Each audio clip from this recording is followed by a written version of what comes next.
ya están viendo que estamos grabando, está entrando una boda, pero la persona, la que vamos a entrevistar hoy, Ramón Gómez Ruiz, acaba de finalizar sus estudios teológicos y acaba de ser ordenado para la diócesis de Santander. Así que una de las cosas que tiene que hacer Ramón allí en su diócesis, la diócesis de Santander, es precisamente matrimonio y otros sacramentos. Pero no solo eso. Así que hoy vamos a intentar aproximarnos a la vocación y también a cómo vive su ministerio diaconal de cara al sacerdocio nuestro amigo Ramón Gómez. Y vamos a profundizar también en los diferentes carismas y ministerios en la Iglesia a través de la vocación de este joven. Así que desde Roma nos vamos hacia la diócesis de Santander. Contamos ya en nuestro programa en Cruzando Fronteras con Ramón Gómez Ruiz, un flamante diácono, como decíamos, al que le damos ya la bienvenida. Hola Ramón, ¿qué tal estás? Pues muchas gracias por la invitación, bien hallados y bien, estamos bien. De momento sobreviviendo al frío verano del norte, pero bien, bien. Muy bien. Bueno, pues hoy nos vamos a la diócesis de Santander, nos vamos a Cantabria, porque, bueno, Ramón es cántabro, es natural de Santander, ejerce ahora mismo su diaconado en esa diócesis y a mí me gustaría preguntarte un poquito por tus orígenes, tu familia, cómo surge tu vocación, aunque a lo largo de la entrevista nos vamos a ir enterando de diferentes detalles a través de algún amigo personal, ¿vale? Pues mi familia es oriunda de un pueblo, vamos, de un municipio que se llama el Valle de Soba, es un municipio de montaña, fronterizo con el País Vasco, con Vizcaya y con Burgos. Entonces, bueno, mi familia viene de ahí, es verdad que, bueno, pues por circunstancias de la vida ellos bajaron a Santander, a la ciudad, y así nací yo. Mi familia es de origen ganadero, fundamentalmente, trabajadores del campo, y bueno, esos son los orígenes de mi familia. Y respecto a mi vocación, que quizás como la pregunta más enjundiosa, pues mi familia no ha sido una familia excesivamente practicante. Yo los recuerdos religiosos que tengo pues de mi infancia son mínimos, alguna misa en el pueblo por algún conocido que se había muerto o cosas así. Pero cuando a mí mis padres me apuntan para la catequesis de la primera comunión, aquí en la parroquia donde vivimos ahora, en Maliaño, pues tuve la suerte de tener un catequista joven, que tendría más o menos la edad que tengo yo ahora, que tendría unos 22, 23, 24 años, que son los que tengo yo ahora. Y bueno, él nos presentó un Jesús que a mí me resultó muy atractivo, muy atrayente, y de alguna manera, pues eso fue fraguándose como una especie de deseo de imitar a Jesús. Y así empezó el periplo de mi historia vocacional. O sea, una historia vocacional que se despierta por contacto, ¿no? Por Sí, contacto sí, con la experiencia de otros. Bueno, nosotros, nuestra congregación de los Sagrados Corazones ha tenido presencia, nuestras hermanas en Santander, y ahora tenemos una comunidad de hermanos y de hermanas también en Torrelavega, así que la diócesis de Cantabria y la Tierruca es muy, muy conocida para todos nosotros. Le enviamos también a Aurelio Cayón, al que conoce, un sí. saludo muy cordial, él que es un cántabro de pro y además que ama profundamente su tierra y que tú lo conoces, ¿verdad? Sí, sí, le conozco porque yo entré al seminario con 13 años, estuve en el seminario menor y en aquel momento Aurelio era párroco de la parroquia, de una de las parroquias que ellos atienden en la ciudad de Torlavega. Entonces, bueno, pues al final por cosas diocesanas acabas coincidiendo y sí, sí, tengo un buen recuerdo de Aurelio. Pues muy bien, le enviamos ese saludo a Aurelio. Y Eso es. bueno, para ti también la tierra, el ámbito rural, te ha marcado también en tu estilo. Bueno, llevas muy poquito de diácono, desde el 27 de mayo, Sí, 2 meses y pero, pocos días. pero podríamos decir que todo el ámbito rural te ha inspirado mucho, ¿verdad? Sí, el hecho de que mis padres sean pues de una zona de montaña y que yo haya pasado allí por los fines de semana desde niño, los veranos, las navidades, pues es como, ya no es el sitio al que vas a pasar el fin de semana, sino que de alguna manera se ha ido fraguando una identidad rural. Y eso en mi vocación también está muy presente. Yo al final, cierto es que Santander es una diócesis muy rural, porque tiene, pues sí, grandes núcleos en la costa, muy poblados, pero la zona interior de la provincia y de la diócesis es inminentemente rural. Entonces, bueno, pues de alguna manera sí que esa identidad rural está muy metida ahí. Además, son los orígenes propios y creo que es a lo que de alguna manera tenemos que volver. Ujú. ¿Y qué desafío crees tú que presenta a la pastoral el ámbito rural en la actualidad? Pues quizá el gran desafío que se puede presentar son los números. Mandar a un sacerdote joven recién ordenado a un pueblo donde muchas veces va a ser el más joven con diferencia de toda la asamblea, va a estar solo porque la gente pues al final tiene una serie de ritmos ya muy marcados. El cura es verdad pues que es cura, pero la gente del campo tiene sus horarios, sus ritmos, sus ocupaciones. Quizá el gran problema que se pueda encontrar es con el número de personas con las que trabajar. Pero yo siempre digo que en esa situación hay que hacer una opción profunda de encarnación y llegar a conocer lo que ellos viven, pero de forma encarnada, no de forma muchas veces etérea, que no nos pringamos, que no nos mojamos. Aquí siempre dicen los curas mayores cuando se ordena a uno joven que hay que mandarle a los pueblos a pisar moñiga, que hay que pisar moñiga, que si no, no se curte uno. Eso suena también al olor a oveja del Papa Francisco, ¿verdad? Pero mira, es Más una o frase menos, también pero antológica lo de pisar boñiga. Está bien. efectivamente. Ramón, en este programa estamos viendo algunas imágenes que son fotos tuyas de Mm, paisajes de Cantabria y también nos están acompañando algunas imágenes de tu ordenación diaconal el día 27 de mayo en la Catedral de Santander. Y sí. decía el obispo diocesano en su homilía, algo que don Manuel Sánchez Monje, obispo de Santander, algo que me parece también muy sugerente, una buena recomendación, una buena observación. Decía él en esa homilía que os animaba a los 4 diáconos, 3 diáconos transitorios para el sacerdocio y un diácono permanente que se Mm. ordenó en la misma ceremonia, os animaba a descubrir vuestra pobreza propia como un regalo, vuestras limitaciones y debilidades que a veces pueden revestirse de comodidad que no os impida todo ello estar disponible para nuestros hermanos. ¿Qué te parece a ti esa indicación que hacía el obispo? Pues me resultó sugerente porque el predicador de los ejercicios que tuvimos antes de la ordenación, que fue un padre cisterciense, nos abordó mucho esa cuestión. Él fue estudiando, fuimos reflexionando sobre todas las preguntas del ritual, pero en un momento determinado él nos habló también de la propia fragilidad como testimonio. De hecho, San Pablo lo dice, llevamos este tesoro en vasijas de barro, presumo de mi debilidad porque así podré presumir de la fuerza de Cristo.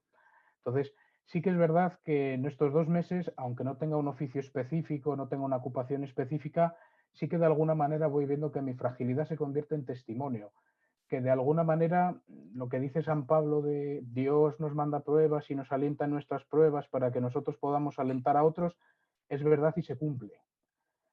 Y al final en una iglesia como la nuestra,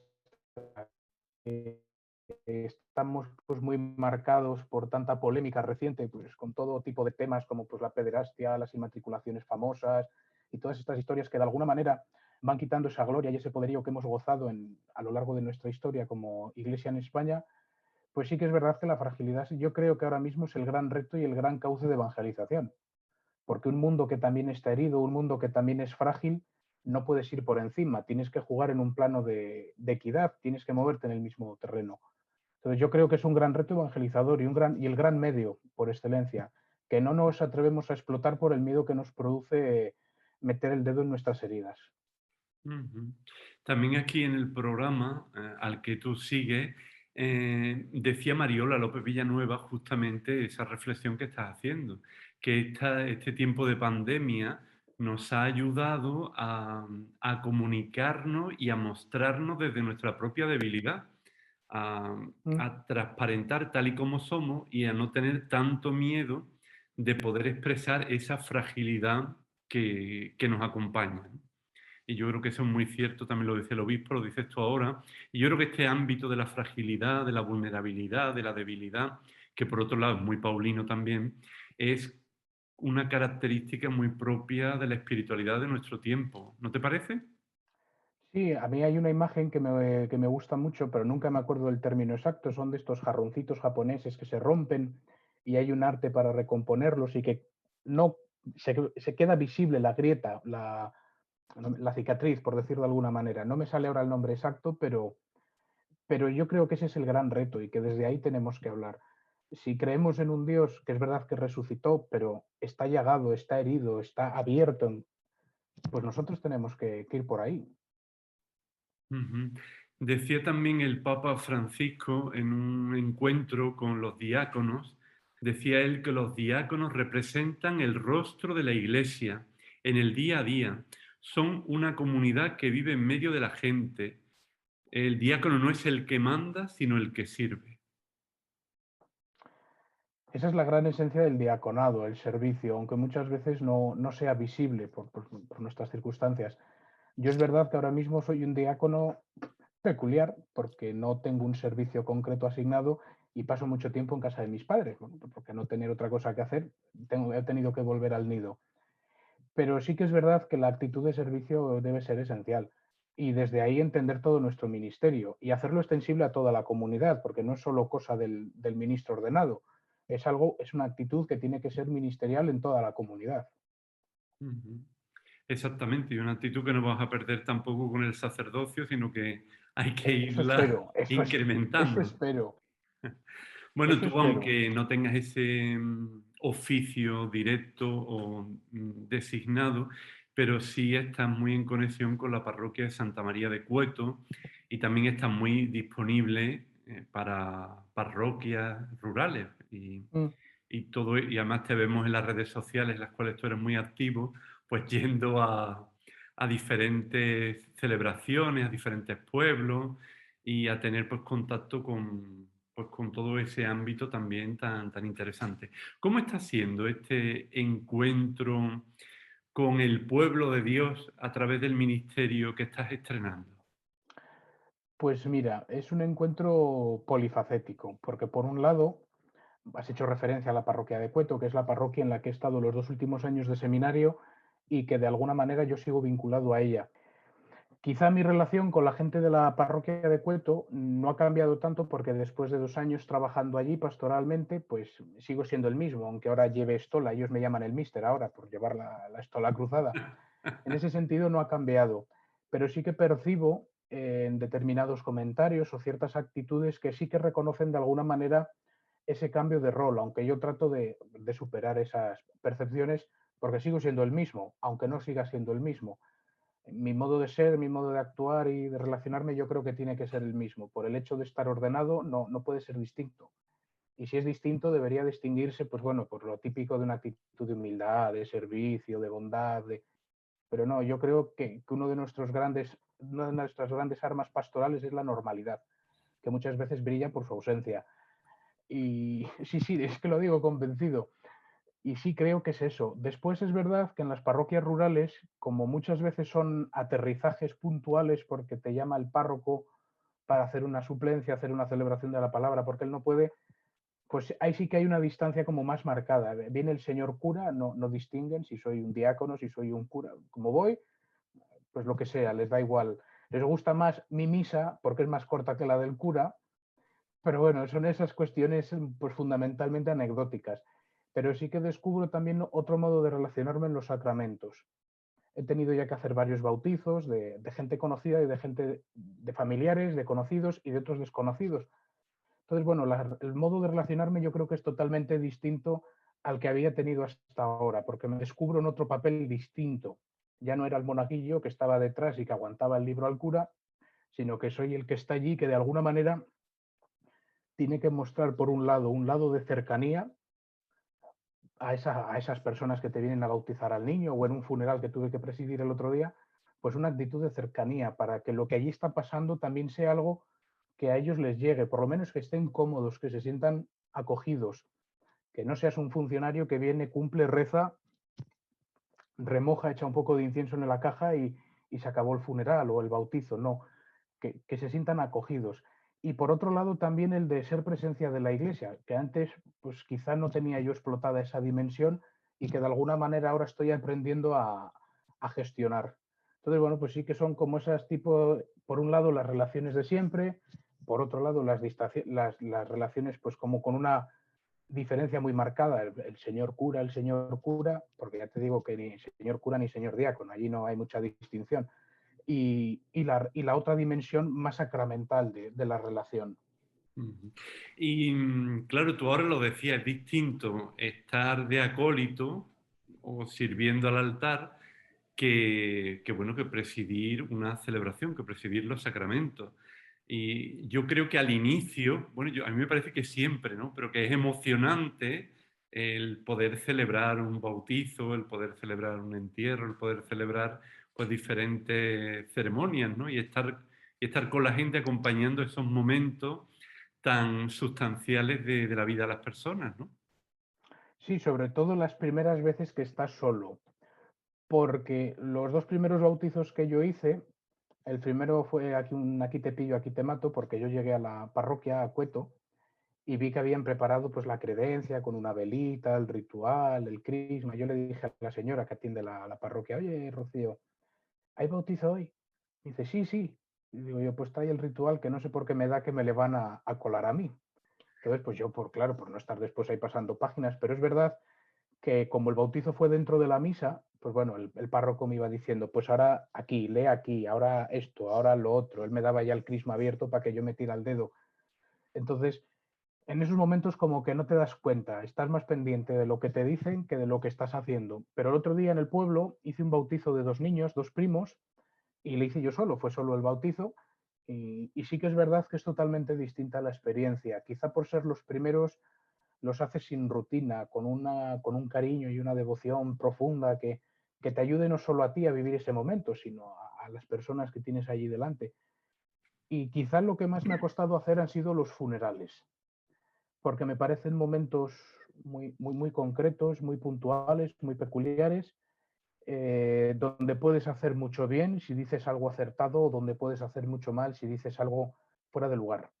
Entonces yo, por ejemplo, en esos casos, cuando he tenido ya que hacer algún funeral, la homilía escrita, leída entera, sin procurar, quizá en otra celebración, pues eres más espontáneo, no llevas un papel, aunque lleves una idea o una estructura, un guión, pero no, en los funerales procuro ser, no sé cómo decirte, ceñirme a lo que llevo preparado para evitar errores que puedan hacer daño a la familia, pero también tratando de mostrar una cercanía, para que tampoco sea para ellos un momento frío. Si el trance de la muerte de un ser querido ya es duro de por sí, el ir a la iglesia, que supuestamente tiene que ser un lugar de acogida, de misericordia, de consuelo, de esperanza, y que te traten con frialdad, me parece algo muy duro.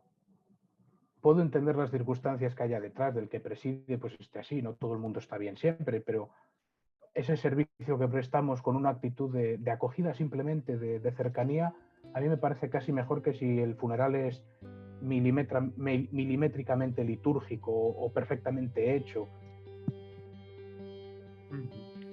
Ramón, si te parece, bueno, ya sabes que en el programa siempre hay alguna sorpresa y ahora te Sí. vamos a dar una sorpresa ligada a tu itinerario, a tu camino en el seminario de alguien que Mm, estuvo contigo en el seminario y que quiere hacerte también una pregunta en este momento. Así que si te parece, escuchamos a ver quién es esta persona. perfecto. Muy buenas noches, Fernando.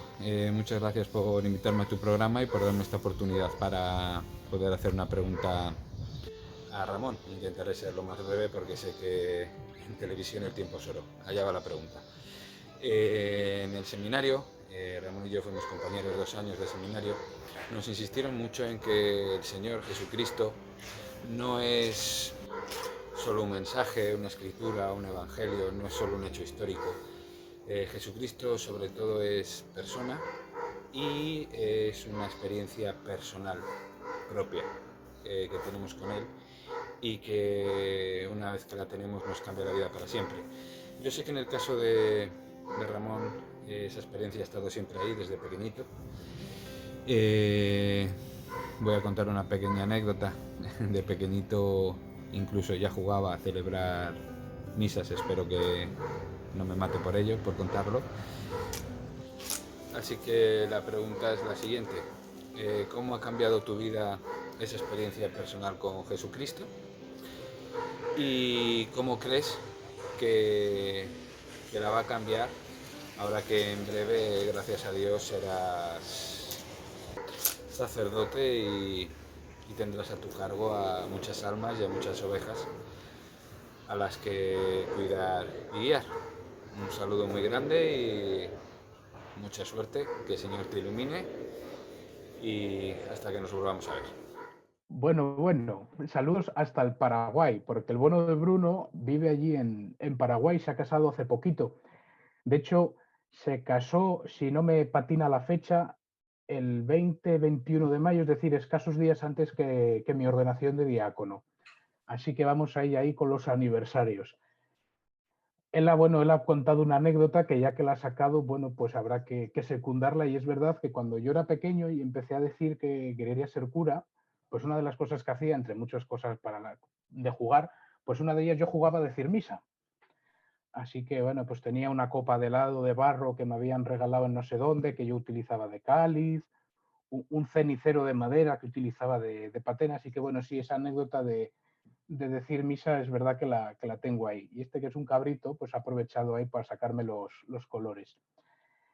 Respecto a tu pregunta, pues las dos preguntas que me haces son difíciles de contestar y te digo el por qué. No sé cómo puede cambiar la persona de Jesucristo en mi vida como sacerdote porque no lo soy. Dentro de unos meses, cuando me ordene, te podré contar. Pero por aventurar de alguna manera, yo diría que sería una prolongación más plena o más intensa de lo que ha venido haciendo en mi vida hasta ahora. Yo podría relatar hechos concretos, algunos no, porque quedan en lo más íntimo de uno, de cómo el Señor ha ido actuando en mi vida. Y creo y espero que a través del momento de la ordenación de presbítero, pues que lo que he venido viviendo hasta ahora y Él ha venido haciendo hasta ahora en mí, pues sea aún más pleno o vayamos más allá. Pero bueno, eso es cosa de Dios y mía. Y como todavía no hemos llegado, pues más adelante contestaré. ¿Y cómo ha cambiado el Señor mi vida? Pues si te digo, no te sabría decir, porque como es verdad que de alguna manera su presencia para mí ha sido cercana desde niño, porque ya os decía que yo de pequeño empecé a decir que quería ser cura desde muy pequeño. He sido monaguillo muchísimos años en la parroquia de Maliaño, donde viven mis padres, en el pueblo, en el Valle de Soba. Entonces, como que es una presencia tan connatural a mi vida que no te sabría decir en qué ha cambiado. De hecho, Bruno sabe, que intuyo que por ahí va la pregunta, porque es un poco puñetero a veces, eh, que yo siempre he dicho que me admiran mucho las historias de conversión, porque ves de modo muy claro y modo muy preciso cómo Dios actúa en la vida de las personas. Sin embargo, cuando eres el típico niño que ha sido monaguillo desde pequeño, que ha estado muy vinculado a la parroquia y que Dios es algo, es una constante de fondo que hay en tu vida, a mí siempre me cuesta a veces reconocer en qué momento Dios hizo pling y entró, porque no lo sé. No soy como Juan y cuando dice que eran las 4 de la tarde. No, yo no puedo decir que eran las 4 de la tarde, porque no te sé decir que haya un momento concreto, pero sí que es una presencia que está de fondo, una presencia constante y que yo reconozco desde hace mucho tiempo. Ujú. Bueno, pues yo creo que también una respuesta muy interesante, ¿no? A Bruno, es encontrar a Dios en el rum rum de lo cotidiano, podríamos decir, ¿no? ¿Mm? Bueno, pues Entre puntos y saludamos a comas. Bruno y le enviamos un saludo muy cordial a Paraguay, donde vive ahora. Y bueno, siguiendo con la sorpresa, hay otro seguidor del programa que se llama Quique Fernández, que es diácono permanente de la Archidiócesis de Barcelona y él es el coordinador de la Escuela de Animación Bíblica de Barcelona. Y bueno, también es diácono permanente y quería hacerte una pregunta, así que si te parece, le Pues escuchamos. vamos allá. Hola Fernando, hola Ramón, hola a todos los amigos de Cruzando Fronteras. Muchos ya sabéis que soy diácono de la iglesia que camina y sirve en Barcelona.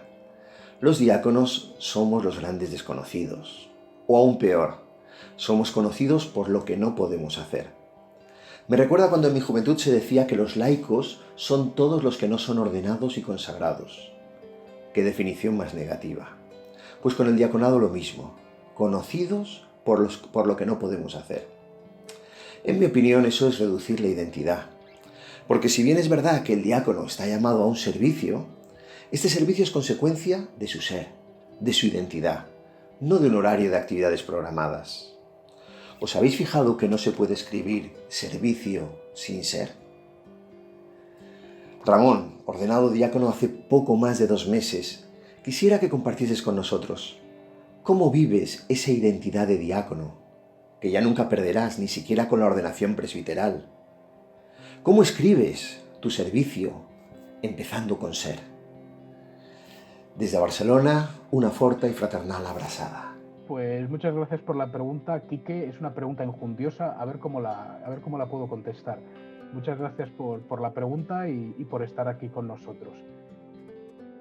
Quizá la gran diferencia que podemos tener los que sois diáconos permanentes a los que somos diáconos transitorios es que vosotros de alguna manera sí que tenéis que construir vuestra identidad desde ahí, desde vuestra condición de diáconos. En nuestro caso, y más en el mío que soy joven y los jóvenes tenemos esa típica prisa porque llegue lo siguiente, quizá nosotros ponemos mucho más la mirada en el diácono como un tránsito y no como un ministerio concreto, con unas funciones específicas, con una identidad específica, porque estamos pendientes de a ver cuándo nos avisan que va a ser la ordenación de cura, para preparar todo, pensar en las invitaciones, cuándo va a ser la primera misa y todas estas cosas. Pero como decía hace un ratillo, sí que de alguna manera creo, y apuntaba también Fernando, la identidad del servicio, la identidad del diácono se tiene que fraguar desde ahí. En mi caso, como ya he dicho que no tengo un ministerio específico, procuro que caracterizar mi diaconado desde una actitud fundamentalmente de servicio a las cosas más nimias. Pues ahora que estoy en casa de mis padres, pues si estoy en casa de mis padres, pues friego yo las cosas en casa, los platos después de comer. Es una actitud de servicio que muy tonta, muy nimia, muy de estar en casa, pero cuando no tienes otra función específica, bueno, pues ejerces tu diaconía desde ahí, en la vida sencilla y en la vida del día a día.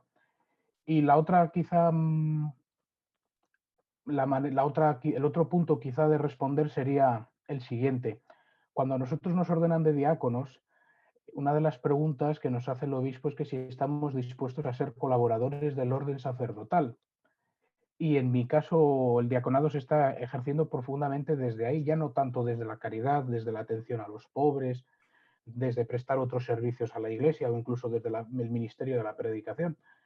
Mi diaconado se está caracterizando por visitar comunidades rurales los fines de semana, como apuntaba Fernando antes, presidiendo celebraciones de la palabra en ausencia del presbítero, porque bueno, pues nuestra realidad de Santander es que es una diócesis muy rural, con muchas parroquias pequeñas encomendadas a un solo párroco. Un párroco puede tener 8, 12, 15 o incluso hasta 20 y tantas parroquias, como es el caso de algún párroco de aquí. Entonces, pues bueno, si hay algún diácono que les puede prestar un servicio, sobre todo en verano, porque se junta pues las fiestas de los pueblos, con que vienen hijos del pueblo que están fuera y demandan un servicio o una atención religiosa. Entonces, pues bueno, desde ahí, desde el colaborador del orden sacerdotal y predicando alguna que otra fiesta, mi identidad es verdad que está como muy puestos los ojos en el presbiterado, pero tratando de, como decía antes Fernando, de no olvidarme nunca que soy diácono. Es decir, que por el mero hecho de que dentro de unos meses o de un año yo me ordene de presbítero, no voy a dejar de ser diácono. Y que no puedo dejar de ser diácono, porque un sacerdocio al final, yo decía el otro día, no sé a quién, un sacerdocio sin servicio no es un sacerdocio, es un funcionariado. Entonces yo creo que la diaconía es una actitud, como decía también antes, que se tiene que extender a toda la comunidad y a todos los ministerios, porque en cierta manera todos somos diáconos, aunque algunos tengamos pues la suerte, por gracia de Dios, de ostentar este ministerio. Ujú. Pues agradecemos también a Quique su presencia y todo el apoyo que hace al programa constantemente. Y claro, Quique, la escuela bíblica, vamos a retrotraernos un poco al tiempo del seminario que tú acabas de culminar hace muy poquito y a todos los estudios de filosofía y de teología. Y yo creo que a ti la Biblia te ha marcado de alguna manera, ¿no? Sí, sobre todo el Antiguo Testamento. El profesor que nos dio todas las asignaturas del Antiguo Testamento, como profesor fue capaz de suscitar en nosotros un hambre por el Antiguo Testamento, porque muchas veces hablamos de Jesucristo, los Evangelios, San Pablo, San Juan, y nos olvidamos de ese caldo de cultivo que hay en el Antiguo Testamento. Yo reconozco que con los profetas disfruté.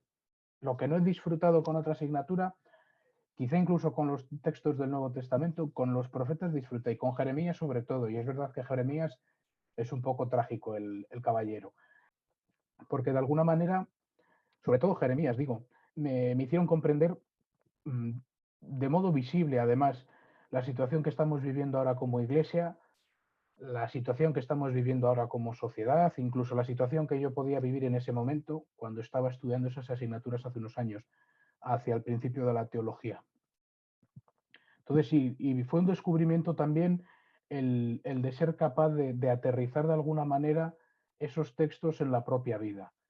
Porque, bueno, los primeros años de seminario, sobre todo, pues la Biblia, lo que lees en misa cuando celebras la Eucaristía, luego los trozos de los salmos o de las lecturas de la liturgia de las horas, o en momentos puntuales que tú hacías un rato de oración con la Biblia, pero el poder entenderla, ya no solo interpretarla como buenamente puedas, el poder entenderla, el entender el trasfondo que hay detrás, para mí fue todo un descubrimiento Ujú.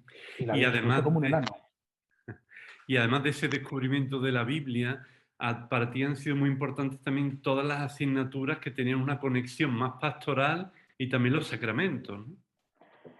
Sí, sí, y te digo porque sobre todo en este último año de seminario que concluí el pasado junio, cuando hice el examen de bachiller en teología, las asignaturas de los sacramentos a mí son las que más fundamentalmente más me han llamado la atención. Y sobre todo de aquellos sacramentos que voy a administrar yo. Porque bueno, es verdad que la asignatura de orden y ministerios pues te llama la atención porque de alguna manera pues te va poniendo las bases de lo que vas a ser y vivir, pero bueno, no me implica más en ese sentido, o del sacramento de la confirmación, pero los sacramentos que yo voy a tener que administrar, el poder entender su esencia, porque si yo no los entiendo, no puedo hacer que aquellos para quienes los celebro los puedan entender y vivir y conocer también su evolución histórica, porque hemos ido llegando a las distintas praxis actuales de celebración o los esquemas actuales. A mí ya te digo que los he disfrutado mucho, porque por un lado te permiten comprender qué es lo que haces, porque es verdad pues que en el caso de un religioso pues tenéis otras misiones más específicas, pero en el caso de un sacerdote diocesano, que nuestra acción pastoral pues muchas veces o esencialmente es litúrgico sacramental, pues el poder entender de fondo y en esencia lo que haces, a mí me parecía muy, muy importante y por eso te digo que las he disfrutado muchísimo. Y las asignaturas de pastoral es verdad que también me han llamado la atención. Quizá lo que más curioso me resultó es que después de tanto recorrido de historia de la Iglesia, fuesen unas disciplinas que surgen ahí en el siglo XIX por intereses también políticos, ahí en todo el tema del imperio austrohúngaro. Entonces, claro, me llamó mucho la atención eso y precisamente si es algo nuevo, yo me hacía esta reflexión, será porque es algo que tenemos que descubrir, acrecentar y explotar, porque la iglesia es pastoral. Si Jesucristo es pastor y todos los cristianos estamos llamados a imitarle, nuestra iglesia tiene que ser fundamentalmente pastoral, que además es uno de los grandes hitos del concilio, por ser precisamente un concilio eminentemente pastoral. Ujú.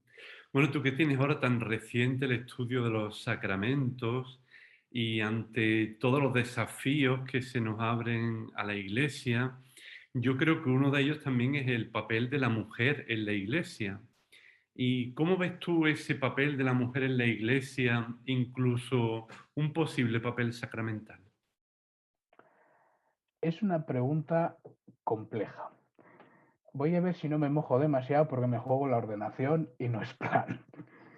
Bueno, sí que es verdad que yo creo que el papel de la mujer en la iglesia no siempre ha sido reconocido. Y esto, una cosa es la teoría y otra cosa es cuando estás en una parroquia haciendo una celebración de la palabra, como era el caso el otro día en mi parroquia, además, aquí en Maleño, porque no estaba el párroco. Y de las 40 personas que había en misa, solo dos éramos varones y uno era yo que estaba presidiendo. Entonces era una asamblea inminentemente femenina. Entonces yo creo que muchas veces se las ha relegado no solo a ellas, sino al laicado en general. Como decía antes Quique, hablando de la definición antigua de laico, que era todo aquel que no era consagrado ni ordenado, yo creo que muchas veces, y las mujeres en ese sentido, han participado de ese laicado infravalorado. Las mujeres estaban para limpiar la iglesia, para limpiar los paños o los lienzos que utilizamos en la celebración y para de contar. Entonces yo creo y me parece muy positivo este último cambio que hizo el Papa Francisco en el Código de Derecho Canónico, por el cual las mujeres también pueden, de alguna manera, porque es que además me parecía anecdótico que un ministerio que ellas están realizando fundamentalmente no estuviera reconocido, que era el papel de lectoras. Y es una cosa, ya te digo, me parece muy curiosa, porque yo creo que todos estamos acostumbrados a ver mujeres leyendo en misa o dando catequesis, o incluso aquí en Cantabria hay religiosas o mujeres laicas que acuden a pueblos a hacer celebraciones de la palabra donde no llega el presbítero o hay un diácono o un seminarista que pueda prestar ese ministerio. Entonces, que de alguna manera reconozcamos su identidad laical como fruto de su bautismo y que eso también las pone en una actitud de servicio, me parece esencial.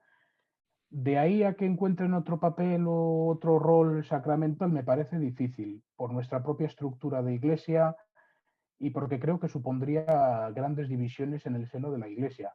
Y no sé hasta qué punto habría que sacrificar la unidad por dar una igualdad o no, o no sé, ahí esa decisión a mí no me toca y quizás meterse en un sarao complicado. Y como eso es tarea del Papa y de los que saben, pues yo me quedo como humilde diácono o pobre cura cuando sea el caso.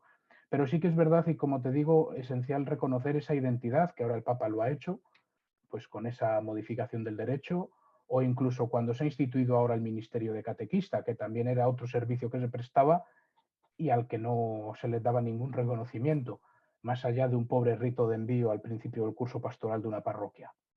Entonces, bueno, reconocer que todos como bautizados tenemos un lugar importante en la Iglesia y un ministerio que ofrecer y que desarrollar en respuesta a las llamadas que Dios nos va haciendo me parece esencial, seas hombre o mujer, dentro ya de la estructura y de la comunión de la Iglesia. Ujú. También estamos como iglesia, vamos a iniciar muy pronto, en el mes de octubre, el camino sinodal, primero en la Basílica de San Pedro a nivel de Iglesia Universal y luego la semana siguiente en todas las diócesis del mundo. Entonces, este camino sinodal, ¿qué te despierta a ti personalmente? Pues de alguna manera interés, como decíamos ahora, por que todos los laicos y todos, bueno, no todos los laicos, sino que todos en la Iglesia seamos capaces de descubrir cuál es nuestro papel en función de nuestro bautismo y vocación personal. Porque creo que no todo se puede relegar a una autoridad jerárquica que decide, que estipula cómo son las cosas, cómo se han de hacer, en qué consiste la pastoral. No. Yo creo que es verdad que hacer una iglesia democrática, como nosotros entendemos una democracia en un gobierno, porque al igual que en un gobierno hay problemas y somos democráticos, si hay imposibilidad para ponernos en comunión o entendernos, en la iglesia va a pasar lo mismo.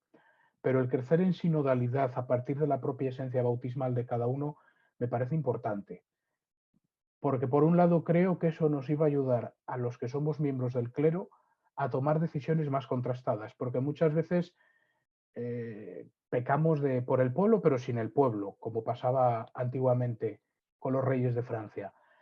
Y no podemos tomar decisiones u opciones pastorales para un pueblo que vive una determinada realidad y que nosotros no vivimos o que nosotros no conocemos en profundidad. Entonces, que todos seamos capaces de aunar criterios, de poner en común lo que cada uno conoce, lo que cada uno sabe y que eso nos pueda ayudar a todos a ir construyendo comunidad, me parece esencial. Ujú. Que nuestro papel como ministros ordenados no se opone ni está por encima del de un religioso no sacerdote, del de una religiosa, del de un laico.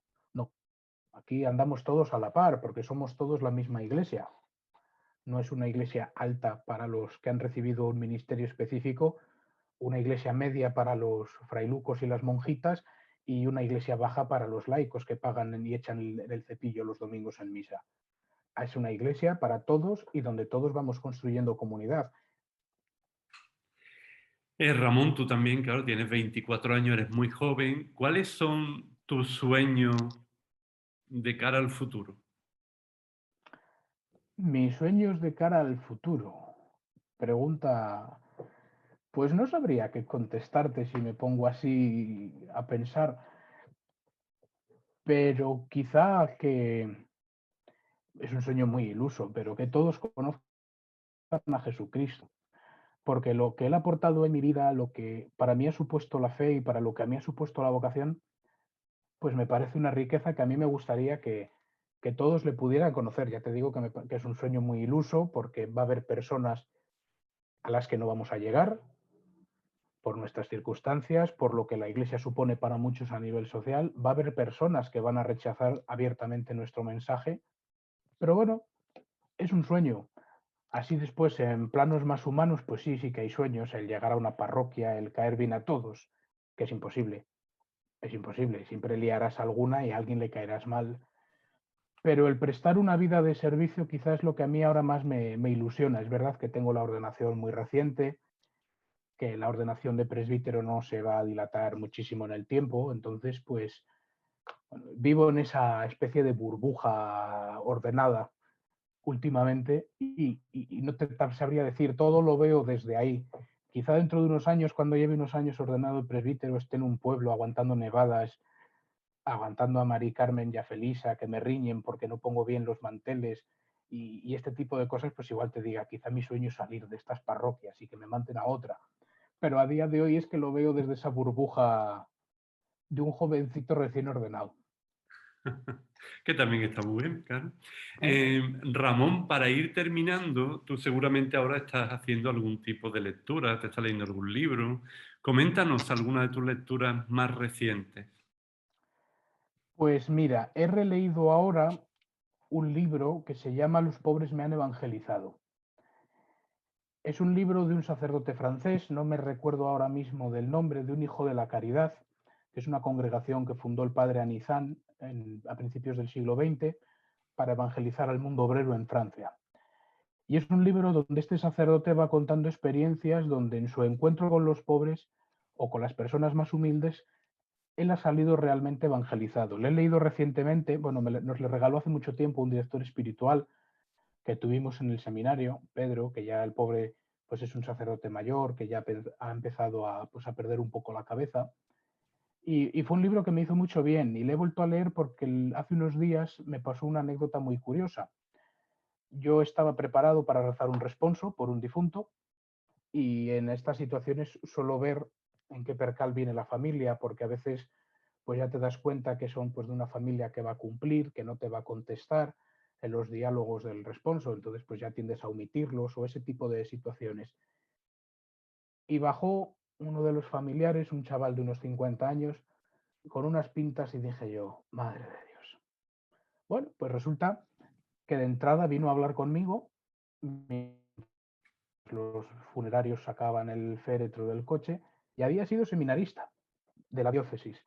Y sí, me fue dando una serie de datos por los cuales yo descubrí que era seminarista, porque pues me habló de una serie de formadores y sacerdotes y compañeros que había en ese momento. Y al acabar el responso, yo salí a despedirles y me dio 50 euros. Yo le dije que no me los diera, que la funeraria me iba a pagar ese servicio que yo había prestado, pero él insistió y me dijo, mire, quédeselos porque usted conocerá algún pobre o alguna persona que lo necesite, administrelo usted como crea oportuno, aparte de lo que le pague la funeraria. Entonces, a mí esa anécdota me hizo ver que muchas veces juzgamos y dije, tengo que volver a leer el libro. Es el libro donde precisamente en su momento a mí me ayudó a reconocer que las apariencias engañan y que nosotros juzgamos por apariencias y que Dios ve el corazón, como pasa con el rey David, cuando le tienen que elegir y le tiene que ungir el profeta Samuel. A mí me recordó eso y ese es el último libro que yo recomiendo. Yo ya le tenía, entonces no sé si se podrá comprar por ahí en alguna librería de segunda mano, en Amazon, pero a mí es un libro que me hizo mucho bien. Y el último que he leído, profano, también hay que leer de lo humano y de lo divino, pero también de lo humano, he empezado a leer Un Mundo Feliz, no me sale ahora el nombre tampoco, yo creo que es Adolf Huxley, donde va haciendo una reflexión sobre un mundo que curiosamente se parece mucho al nuestro, al mundo que vivimos actualmente. No le he acabado porque lo he empezado hace unos días, que ha sido un regalo de ordenación de una buena amiga, y bueno, me está haciendo pensar, porque hay muchas similitudes con lo que él plantea. Entonces, bueno, a ver por dónde lo aterrizamos. Pues muchas gracias por esas recomendaciones también y sobre todo pues por tu testimonio, por todas estas palabras que nos has regalado, que en el fondo hablan de este ser desde el servicio y también de tus propios sueños de servicio y de disponibilidad para la misión de la Iglesia, de esa Iglesia que peregrina concretamente en Cantabria, en la diócesis de Santander. Muchas felicidades por la ordenación. En Cantabria y, como dicen nuestros obispos, en el Valle de Mena, que es un municipio de Burgos que, bueno, por circunstancias históricas se atiende desde Cantabria, desde Santander. Entonces, por si lo ve algún feligrés del Valle de Mena, que no se enfaden porque no nos hemos acordado de ellos. Pues nada, subrayamos a los amigos también del Valle de Mena y sobre todo que seas muy feliz con este servicio a la Iglesia y también con tu próximo sacerdocio, con la ordenación presbiteral. Pues muchas gracias, Ramón, ya echaremos otro rato en otro momento. Pues muy bien, muchas gracias a ti por la invitación y por querer acercarte a mi realidad. Pues amigos, con todas estas reflexiones que nos ha ido brindando Ramón, nos quedamos, también las vamos pensando, porque yo creo que en el fondo todos también hemos de ser diáconos en nuestra vida. Pues hasta muy pronto.